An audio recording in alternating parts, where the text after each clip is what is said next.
Les crises profondes qui touchent nos nations ouvrent la voie à une réflexion sur la nécessité de renouveler le leadership.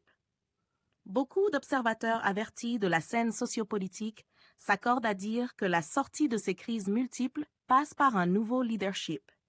La transition au Mali semble poser les bases d'un changement durable dans la gouvernance du pays.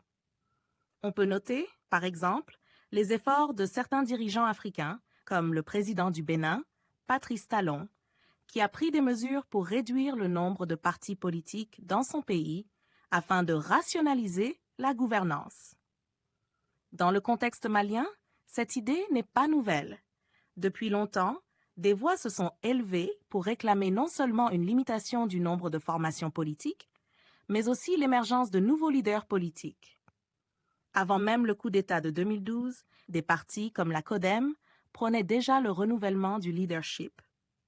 Ce parti, avec d'autres formations politiques, appelait à un renouveau, à un changement de cap dans la manière de faire de la politique au Mali. La transition de 2020 a renforcé cette nécessité de réformer la politique, qui est souvent accusée d'être responsable de l'effondrement du pays. Beaucoup dénoncent la présence de milliardaires de la démocratie et les alliances politiques douteuses qui ont sapé les fondations de la gouvernance. La situation appelle donc à un changement radical. Cependant, la question du renouvellement du leadership ne se résoudra pas facilement.